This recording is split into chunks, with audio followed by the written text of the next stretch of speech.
Азалю ашкола тахамта интернета чей цирку ярван илагара хуялказ яхзита шерстахани табу.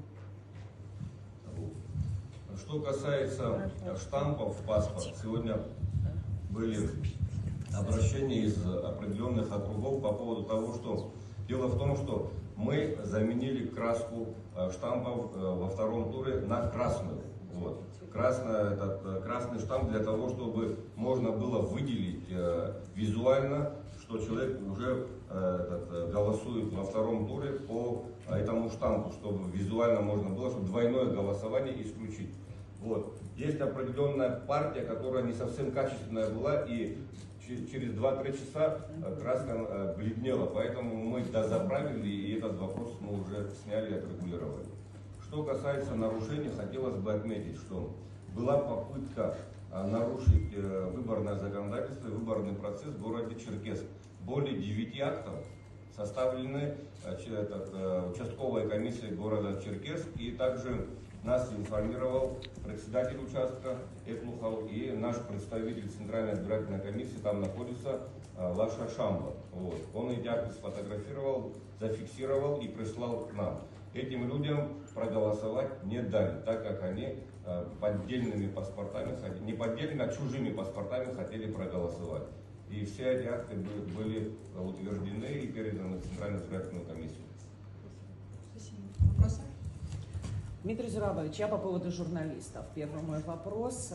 Вчера ЦИК Абхазии сделал некую рекомендацию для работников СМИ, да, согласно которой там 5 минут выделено и так далее. В рекомендацию ЦИК члены участковой комиссии, значит, и некоторые наблюдатели восприняли как некоторое правило, согласно которому можно только работать. Я бы хотела, чтобы вы немножечко разъяснили вот эту ситуацию, почему вдруг такие ограничения, или все-таки рекомендация — это небольшое пожелание ЦИКа, но никак не может его ограничивать, вернее, работу. Дело в том, что есть закон, есть инструкция, а то, что мы рекомендовали, это для того, чтобы у наших наблюдателей от кандидатов в президенты была возможность в спокойной обстановке наблюдать за ходом голосования. Вот. Мы ограничили в том, чтобы одновременно несколько бригад не заходили на участок. А по очереди нет проблем, они заходят, по закону имеют право сделать видеосъемку, также сфотографировать, и потом уже в порядке очередности могут другие заходить. Как раз таки именно рекомендация заключалась в том, чтобы одновременно несколько бригад не заходили на участок. А в порядке очереди проблем никаких там нет. Вот. Самое главное, чтобы были условия созданы для наблюдателей, потому что когда мы встречались с представителями кандидатов, которые сегодня у нас зарегистрированы, они просили о том, чтобы мы максимально прозрачно предоставили возможность их наблюдателям наблюдать за ходом избирательного процесса в самом участке внутри. Мой второй вопрос про международных наблюдателей. Скажите, пожалуйста, с чем связано, что впервые на выборах в Абхазии международные наблюдатели прикрепили их к конкретному участку, на котором они находятся весь процесс голосования? С чем это связано? Это какая-то тема безопасности или это, для чего? Потому что на участке присутствуют наблюдатели от кандидатов, есть доверенные лица, есть члены участковой комиссии. Спасибо. Дело в том, что мы сегодня можем точно сказать, что более 35 стран были аккредитованы. Это около 120 международных наблюдателей в общем в совокупности сегодня находятся на территории Республики Абхазия. Они ЦИКом никуда не прикреплены, нет такой необходимости. Мы им спектр деятельности предоставили. Есть география 152 участков. Они имеют право, они такие же права имеют, так же как и наблюдатели от кандидатов. Вот, и мониторят практически все участки.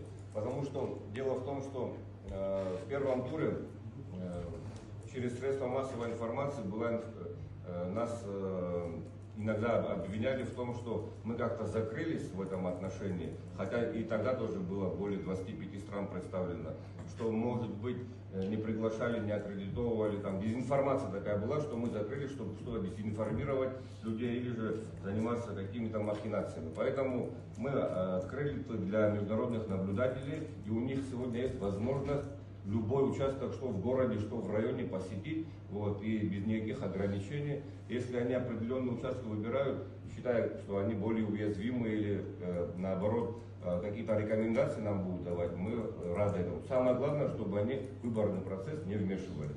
Вот. Спасибо. Есть еще вопросы? Агараки, Аракич. Ну вот есть разная информация о том, что происходят какие-то нарушения. Тут коллеги с абхазского телевидения спросили, но какая-то конкретику какую-то хотелось бы узнать. В курсе ли Центр избирком об этом? Значит, ну и вообще в целом, как обстановка? Есть ли жалобы? Зарегистрированы ли эти жалобы? Направлены ли вам? Дело в том, что как раз к 12 часам, когда я пресс-конференцию давал, вопрос стоял о том, что произошло в Аракиче. Я тогда не был информирован, потому что как раз параллельно все происходило. Потасовка произошла между избирателями во дворе участка, не внутри. Вот.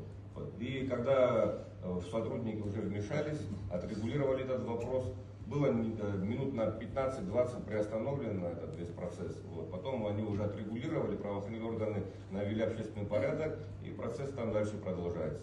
Что касается обращения в Центральную избирательную комиссию, да, у нас обращения зарегистрированы, но они в основном касаются наблюдателей, что по одному или по два человека можно заходить. У нас в законе прописано, что 3 наблюдателя от кандидатов, они прикрепляются к участку, но также в законе прописано, что они в порядке очереди должны проходить. Поэтому некоторые думают, что можно одновременно втроем находиться. Вот.